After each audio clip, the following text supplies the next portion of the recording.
بس ایک آخری میں نقطہ آپ سے پوچھنا چاہتا ہوں، اس کے بعد پھر آپ دوسرا کسی کا اسکالر کو لے لیجیے گا.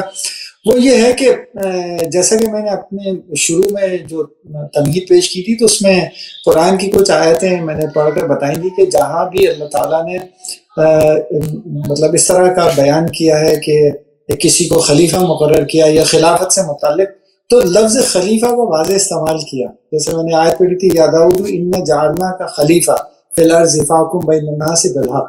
اب ایک نقطہ یہ ہے کہ جب نبی کریم صلی اللہ علیہ وسلم امیر المومنین علیہ السلام کے لیے بھی ہے نا، تو حضرت ہارون علیہ السلام کے لیے کہا کہ یا ہارون اخلفنی فی قومی، ہارون تو میرا خلیفہ ہے. اور امیر المومنین علیہ السلام سے رسول پاک صلی اللہ علیہ وسلم کے متعلق ان کی متواتر حدیث ہے، انت منی بمنزلۃ ہارون من موسیٰ. اگر قرآن میں ہارون اللہ کا خلیفہ ہے اور موسیٰ علیہ السلام کا خلیفہ ہے، تو رسول پاک صلی اللہ علیہ وسلم یا تو قرآن نہیں جانتے، یا کہہ دیں نستجیر باللہ قرآن نہیں جانتے، یا کہتے ہیں کہ قرآن معلوم ہے، قرآن وہی لے کے آئے. تو وہ کہتے ہیں انت منی بمنزلۃ ہارون من موسیٰ. تو پتہ چلا ہارون کے جو بھی منازل ہیں، مراتب ہیں، وہ حضرت سوائے نبوت کے حضرت علی علیہ السلام امیر المومنین علیہ السلام کو حاصل ہیں. تو لفظ خلیفہ یہ واضح بات ہے کہ یہاں پر اہل بیت امیر المومنین علیہ السلام کے لیے ثابت ہے. اور اس کے علاوہ میں آپ کی خدمت میں عرض کروں، ایک حدیث بھی آپ کو دکھاؤں، ایک حدیث بھی دکھاؤں.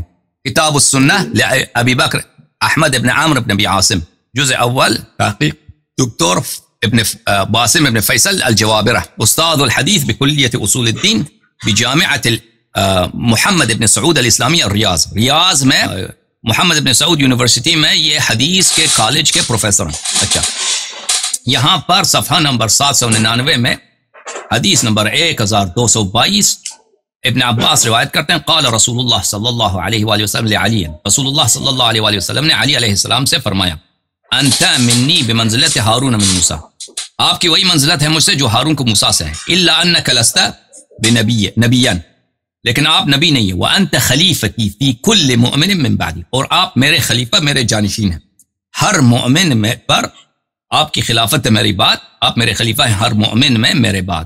حاشیہ نمبر 1 اسناد حسن، سند بھی اس کی حسن ہے، سند بھی ضعیف نہیں، ٹھیک ہے نا. اور اس پروفیسر جنہوں نے تحقیق کیا وہ کٹر وہابی ہے. اب وہ کہتا ہے حسن ہے، حسن یہ بہت اعلیٰ درجے کی صحیح ہے، لیکن اس نے کیونکہ وہابیت کی وجہ سے بہرحال اس نے پھر بھی حدیث حسن جو ہے حجت ہوتی ہے. بہت مہربانی ڈاکٹر صاحب، خدا آپ کو جزائے خیر دے. تھینک یو سر، جزاک اللہ.